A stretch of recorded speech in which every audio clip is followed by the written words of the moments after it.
Hello, hello, Pisces Collective. Ako po ito si James from James Tarot PH. Ito po ang inyong bonus May reading. Ano po yung mga dapat mong malaman tungkol sa iyong manifestation at saka sa mga dapat mong asahang biyaya this month. Okay?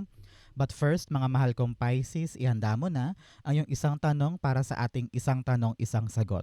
Kung meron po kayong pangmalakasang one question, hawakan mo yan. Sa dulo po, atin po yung sasagutin. Okay?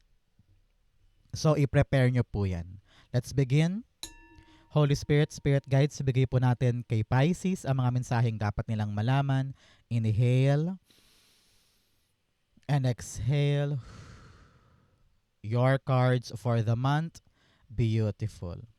Siya nga pala mga mahal kong Pisces, kailangan ko po ang tulong ninyo. Tulungan nyo po ako by not skipping the ads. Patuloy po kayo mag-like, mag-comment. Pindutin nyo po yung subscribe button and also notification bell para palagi po kayong ma-notify every time po na meron tayong reading para sa inyo. Especially rin po sa mga nagla-like at saka nag-share ng ating video para po marami pang Pisces sa makapanood ng ating mga readings every day. So, keep on liking, keep on commenting, and thank you po for not skipping the ads. So, in the background of your reading, you have the Four of Wands. Si Four of Wands, ikaw, ramdam ko dito Pisces, you are manifesting for a beautiful life.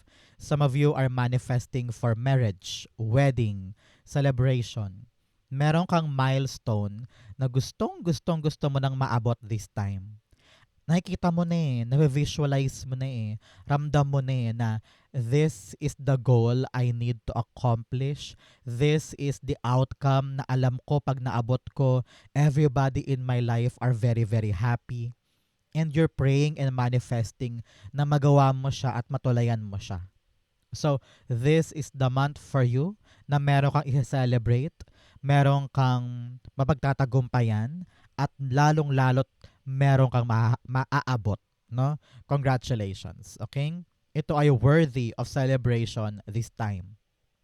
Especially here in your core energy, you have the Five of Swords. Talagang nanggaling ka sa medyo mahirap, nakapagod, marami ka ring iniyak, marami ka ring mga ikinamot ulo na parang ang sakit-sakit na sa bangs ng mga pangyayari. Pero ikaw, you really kept on fighting. Sabi mo, hindi ako titigil dito, hindi ako pwedeng matapos na lang ang mga bagay-bagay ng ganito, lalaban ako, ano man ang mangyari. Parang ganyan. This is all about you winning at all cost. Sino man ang mabangga, sino man ang maapektuhan, alam mo na gusto mong ipanalo ito dahil meron kang milestone na gusto mong tumbukin. Kung dati nag-iingat ka pa, dati parang, ay ayokong sabihin yan kasi baka mamaya masaktan si co-worker. Ay ayoko magpasa ng promotion kasi baka isipin nila bida-bida ako. Pero ngayon parang sabi mo, keber na sa ibang tao kung masaktan or mag-chismis sa akin or i-bash ako. Basta ako, ipapanalo ko ito. No? Marami kang gagawin ngayon na talagang makakalagpas ka dun sa hirap dahil hindi ka bumitaw. You are rewarding yourself with a win na talagang na-realize mo, kaya ko naman So bakit ko iisipin yung kanigahan? Kaya ko namang abutin so bakit ako papaapekto sa iba? Parang ganyan. Congratulations. The Five of Swords is the Page of Wands. Yes? Sabi mo, kahit anong mangyari, aabutin ko to. Kahit anong hirap, pagod, kayod, or sabihin ng iba, ako ang kukuha nito. Siguro ngayon, iniisip mo, hindi ka pa ganun kagaling, or hindi ka pa ganun ka-expert, pero you know in your heart, akin to. No? Yan ang sinasabi ng puso mo, akin to, susubukan ko to, itatawid ko to, hindi ko to susukuan, hindi ko to i-give up, hindi ko to ibibigay sa iba kasi akin to. Parang ganyan. So congratulations. Okay? So Pisces, ano ba yung mga minamanifest mo this month? Ano ba yung mga nais mong makuha na talaga namang sabi mo, akin to? I-comment mo yan sa ating comment section. It will happen for you. Meron ako nakita dito na sa kabila ng daming nag-aagawan or kakompetensya dyan, sa'yo ibibigay.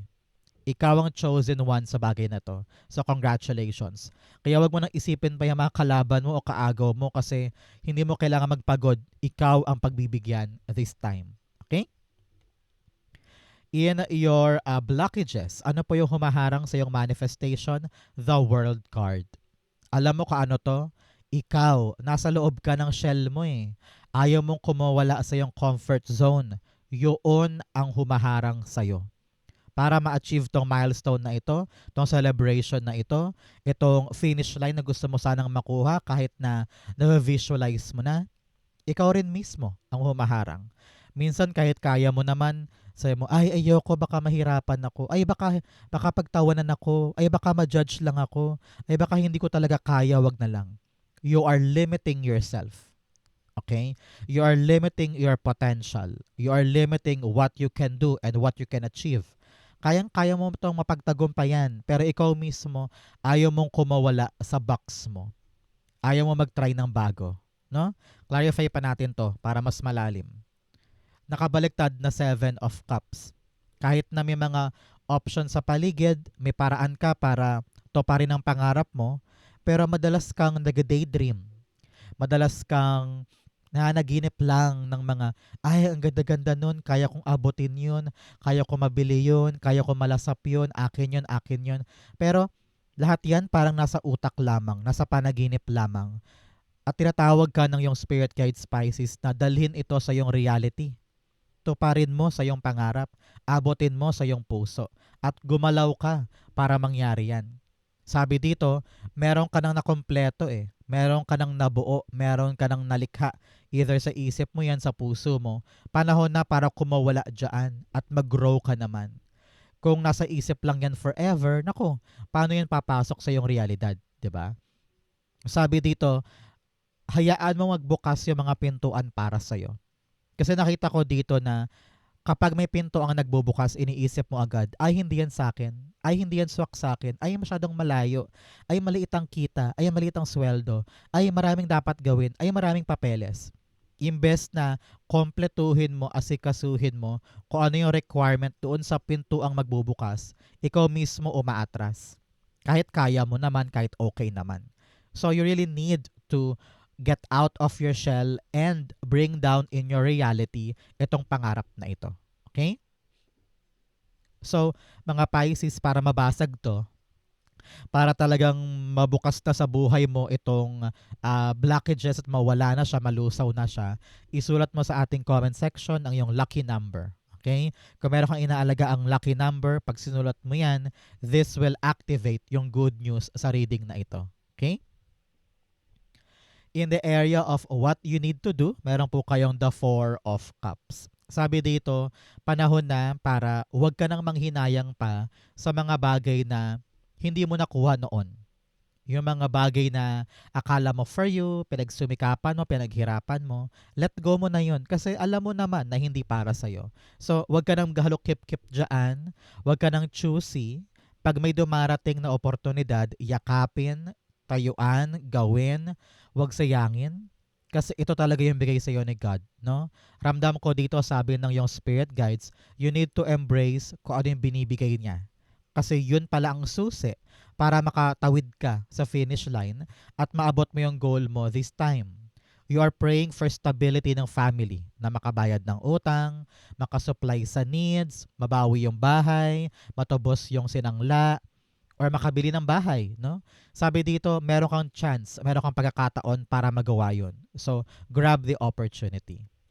4 of Cups, the 10 of Swords. Okay? Sabi dito, kailangan mo nang bumangon sa kinalugmukan mo. You are so much feeling the pain na sa sobrang pagdibdib mo sa nangyari, hindi ka na makabawi or makabangon. Pinapahinayangan mo, sabi mo, bakit ano bang nagawa ko doon? Bakit nasayang? Bakit nawala? Bakit natapos? Lagi mong sinisisi ang iyong sarili na ang dapat mong gawin ngayon, mag-move on na. Kasi tapos na, wala ka na magagawa doon. May binibigay sa iyo na bagong pag-asa na maaaring makabangon ka. Doon ka na lamang mag-focus. Okay? In the area of what you need to focus on, meron po kayong the High Priestess. Sabi dito, hindi mo kailangan malaman lahat ng sagot. Hindi mo kailangang magarantiya agad-agad or malaman lahat ng dapat mong malaman this time, because things will come to you at the right time. Ang importante ngayon, Pisces, you have the trust in yourself na sinusunod mo yung tawag ng iyong intuition, no? Minsan kulang ka lang talaga sa tiwala sa iyong sarili. Iniisip mo agad na ay baka mali, baka hindi para sa akin, baka hindi ko makaya, baka mag-fail lang ako, baka nako, ayokong pagtawanan. Pero kung bubuhayin mo yung tiwala mo, yung immense power mo sa iyong sarili, magagawa mo kahit ano. Kahit pa walang kasiguraduhan yan. Kahit pa walang garantiya yan. Pero if you believe na kaya mo, magagawa mo. Okay? Huwag ka mag-alala, the right answer will come soon. And everything will make sense. Marirealize mo na, kaya pala. Kaya pala hinayaan ni God na hindi ko makuha yon. Kaya pala hinayaan niya na malusaw to. It's because ito yung para sa akin. So, it will all make sense in the near future. High Priestess, the Nine of Pentacles.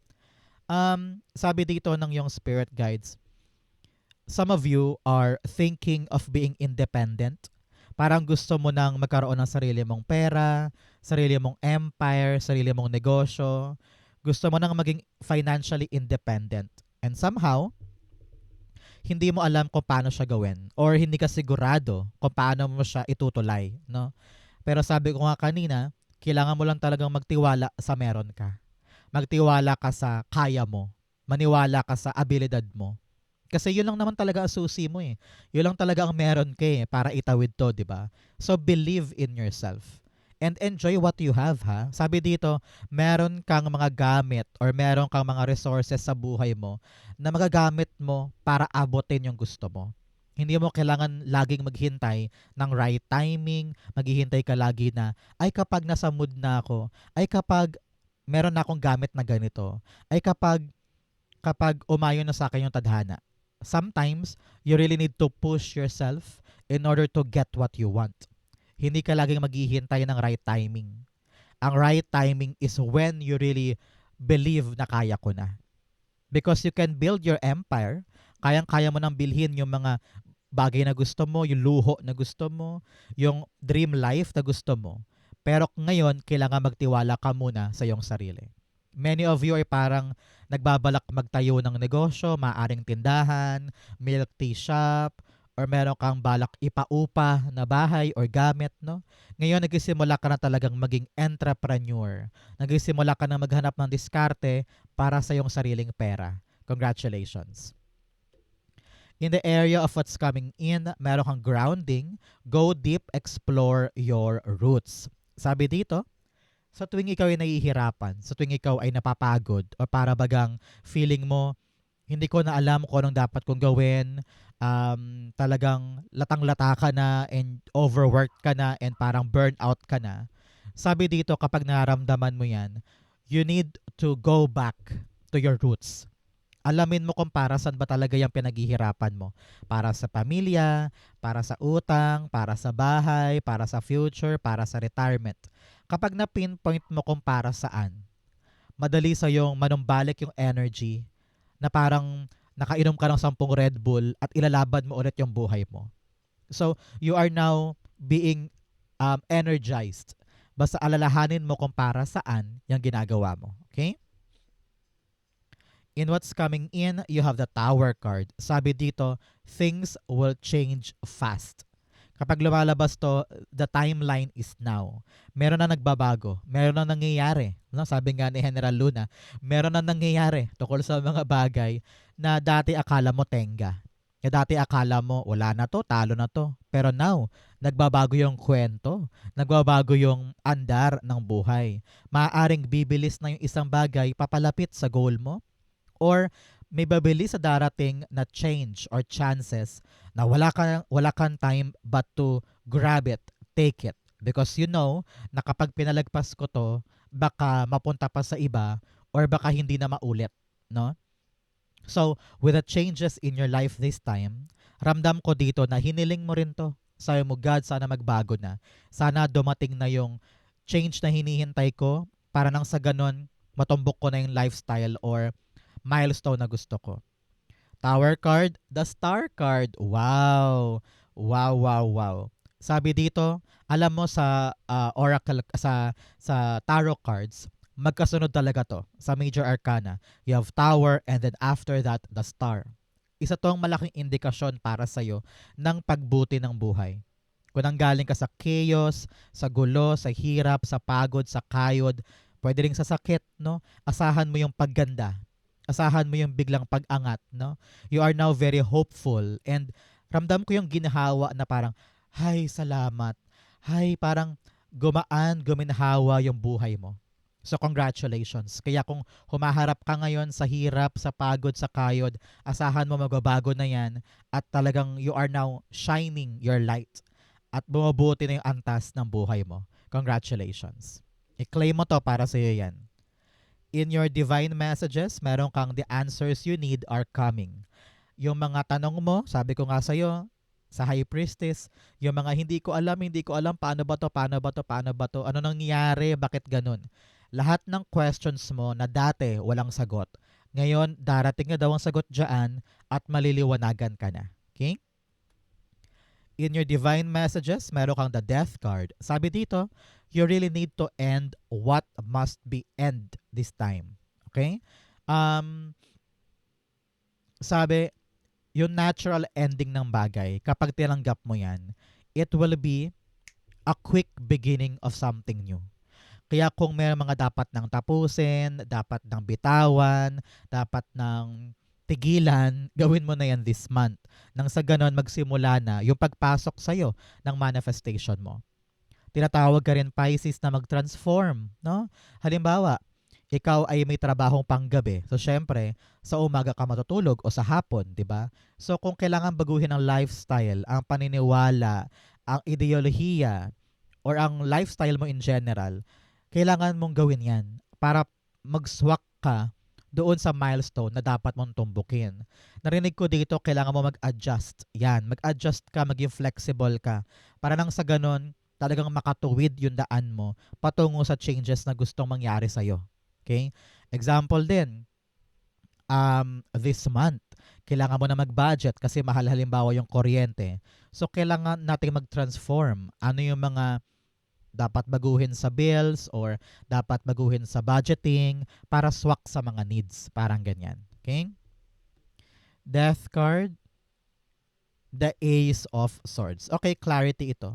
You have Ace of Swords and Ace of Wands in your reading. 1-1, ibig sabihin po, new beginning. No? Meron kang bagong simula, bagong pagkakataon, or a new door. No? At kayo po'y pinapayuhan din dito na nasa tamang direksyon ka. Kaya huwag kang matakot, huwag kang mangamba. Everything is working out based on your divine destiny. No? So si Ace of Swords sabi dito, malinaw na sa'yo this month dapat kung ano yung mga dapat mong tigilan, putulin, tapusin. And you should be brave enough to do so. Kasi kung wala kang tapang, kahit na alam mo kung ano yung katigil-tigil, nagadire-diretso lang yan sa buhay mo. 'Di ba? So if you halimbawa, if you must stop na drinking soft drinks kasi sabi mo nagkaka-UTI ka halimbawa. So pag malinaw sa iyo kung ano yung rason na dapat itigil, itigil na para nang makapag-transform na ang life mo for the better. Okay? Ang fortune mo yan, bigyan mo na kita ng fortune cards. You have marriage. Para sa mga naghihintay talaga ng marriage dyan or minamanifest ng kasal, this is your confirmation. You have a woman dealings or relationship with a woman. Meron daw pong babae sa buhay mo, kailangan mong kausapin. May concern daw sa kanya, no? Baka kailangan kanya. Ganon din po sa younger man. Woman and younger man, maaring pamangkin, kapatid, anak, no, na anak na batang lalaki, or katrabaho na medyo bagets at saka isang babae. May concern daw sa kanya, you need to be there for them. You have dog barking, advice from a friend. Meron daw pong payo sa iyong kaibigan, pakinggan mo, pag nilay-nilayan mo, at i-apply mo sa iyo. Okay? In your fortune, wow, magician card. This is the ultimate manifestation card. Okay? Sinasabi niya na yung pangarap lang, madadala mo na sa lupa. Merong reality na talagang mag-shift para sa iyo because meron kang minanifest sa darating na ngayon. Dati pangarap lang yan. Dati inisip mo lang yan. Pero now, it's coming into your life. Palakpakan naman. Ang ganda oh. Magician card tapos may Four of Wands. Yung milestone matutupad, yung pangarap matutupad, makakakilos ka na ngayon. At yung kilos mo ngayon, dire-diretso yan, smooth sailing yan paabot sa milestone na ito. Kaya do not doubt your manifestation, do not doubt your wish because it will come for you. Okay? Magician card, the Ace of Wands. Ace of Wands, dalawa. Talaga namang yayakapin mo itong bagong bagay. Some of you, nagmanifest ng bahay, nagmanifest ng panalo, kung ano man yung panalo na yan. Meron sa inyo nagmanifest ng bagong trabaho or bagong opportunity. It will arrive this time. Congratulations. Manlibre ka naman, no? And magsimba ka pag dumating to because talagang binigay sa'yo. Congratulations. In the area of your near future, meron po kayong the Ace of Wands. Si Ace of Wands here, yes, sometime for the next 1 month or 1 year, no? Yun yung timeline, ano? A month after now, mga June hanggang next year, you are really going into a transition. Ramdam ko dito na makakaisip ka ng isang bagong idea or plano. And this one is so good, so exciting, na talaga magpapabago ng kwento ng buhay mo. Some of you are traveling to a different country. Pagkaabot mo na milestone mo, ito na yung bagong buhay mo, no? Talagang different job or different career path or lilipat ka ng bahay. Congratulations. This is really a new beginning. At handang-handa kang ilawan or pangunahan itong bagong landas na ito. Congratulations. Ace of Wands, the Empress card. Yes, yes, yes, yes. This is really an abundant, abundant, abundant life. I don't know why. Meron sa inyo nagmanifest ng baby or a family life. It will be given to you. Congratulations. I don't know why. Parang there's something partnership dito. Parang you're gonna be having this once in a lifetime opportunity at magdadala ito sa family life, baby, anak, parang ganon. So, kung nag-manifest ka ng ganyan, congratulations. But for some, kung ano naman tong idea mo na ito, itong exciting na plano na ito, talagang tutubo to. Successful ito para sa'yo. Congratulations. If you are building a negosyo, if you are building a good career path, talaga namang mag-e-enjoy ka dito, uunlad ka dito, and you will reap the good harvest na pinangarap mo lang nung una, pero makukuha mo talaga siya. Congratulations. So, Pisces, ang missing puzzle piece para talagang makuha mo na yung manifestation mo, the Wheel of Fortune. Wow. Wow, wow, wow. Swerte is here. Lucky energy is here. Pero sabi dito, noon pa man maswerte ka na. Meron kang kakambal na swerte. Pero ang kailangan lang talaga, kilos. Wheel of Fortune and the Magician card, very lucky energy. Talagang katuparan ng pangarap. Pero ang kulang sa'yo, action. Yun ang kulang. Tingnan mo tong Wheel of Fortune, para siyang roleta, di ba? Di ba sa mga game show, iikot lang ang roleta kapag may nagpaikot. So ikaw yung magpapaikot. Kailangan mo dito umaksyon, kumilos, gumalaw. Para yung tinutumbok mong milestone ay dumating sa'yo at para mapainit mo yung ikot ng swerte sa buhay mo. So you need talagang effort this time. Gumalaw-galaw, kumilos ka. Balak mo makuha yon, mag-apply ka. Balak mong mahanap yon, kumilos ka. Balak mo manalo sa loto, tumaya ka. You need to give the first move para umikot to in your favor. Okay?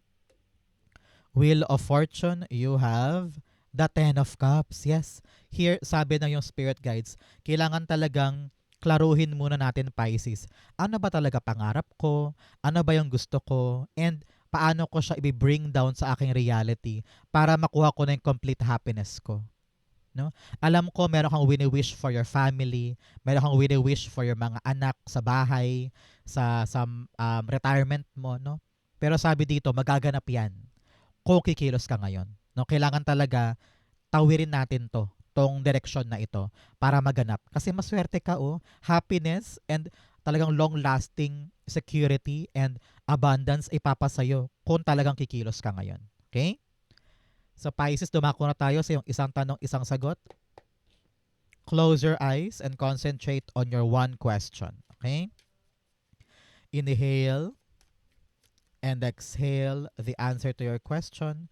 You have Page of Pentacles, the Chariot card, and the Temperance card. At the bottom of your deck, you have the Hierophant. Gusto mo na mag-level up ang buhay mo, no? Gusto mo nang malaman yung sagot? Gusto mo rin mag-commit sa isang bagay and you're asking, makukuha ko ba? Some of you are waiting for an answer from someone na parang sana umuo siya, sana maaprubahan niya, sana ibigay sa akin. And you're waiting here, having this positive outlook na makukuha ko yan, makukuha ko yan, makukuha ko yan, makakalarga din ako. Sabi dito ng yung spirit guides, you really need to commit yourself dito. I-prioritize mo, no? Tinatawag ka din na aralin siyang mabuti, mag-research ka, maghanap ka ng mentor, maghanap ka ng gabay na makatulong sa'yo para totally malaman mo kung paano ito aasikasuhin. And then, you need to be patient. No, patience is your key. Kailangan mong daanan talaga yung proseso. Walang shortcut, walang pagkainip, walang pagkairita, walang pagkataranta. Daanan mo yung proseso kasi kailangan daw yan. Nang sa ganon, tama yung andar mo, tama yung paglarga mo, walang aberya, walang komplikasyon, walang sudden problem na mag-a-arise. Kung gusto mo talagang smooth sailing, ay kailangan talagang pagdaanan yung mga tamang proseso. No? Some of you are waiting for a visa or parang ticket, ganyan, or approval for something. Basta ilaan mo lang talaga yung buong puso mo dito, pag-aralan, yung proseso, wag kalimutan, dire-diretso na yan. You have 3 major arcana. Nakita ko dito na yung question mo, malaki ang epekto niyan sa life mo moving forward. Talagang it will change your life. Kaya panahon talaga para pag-aralan. No? Magtanong-tanong ka muna, girl. Magtanong-tanong ka muna kung ano ba yung dapat kong aksyon, ano ba yung dapat kong ihanda, ano ba yung mga mali kong nakikita na hindi pala ganyan yung tamang gawin. No? So, this person will enlighten your mind, will enlighten your load, and magkakaroon ka ng swift movement forward. Divine timing is here. So dahan-dahan ka lang. Huwag ka magmamadali kasi ibibigay naman yan sa oras na para sa'yo na talaga. Okay? Archangel Michael is here. So you are protected, you are guided with this move. Basta dire-diretso ka lang, huwag kang mag-quit, huwag kang bibitaw, huwag kang matatakot at huwag kang mawawala ng pag-asa. There is something successful para sa'yo. Okay? Kung ang question mo yes or no, the answer is yes, yes, yes, and yes. Okay yan. Basta planchahin mo yung mga dapat planchahin, okay yan. Okay? So, Pisces, ito po ang inyong isang tanong, isang sagot. Ganon din po ang inyong May manifestation reading. Saan po kayo nakaresonate? Comment below, babasahin ko po yan. Thank you, Holy Spirit, Spirit Guides, for the clarity and messages na dapat malaman ng mga Pisces this month. Thank you po for watching hanggang dulo. I love you. This has been James for James Tarot PH. God bless everybody.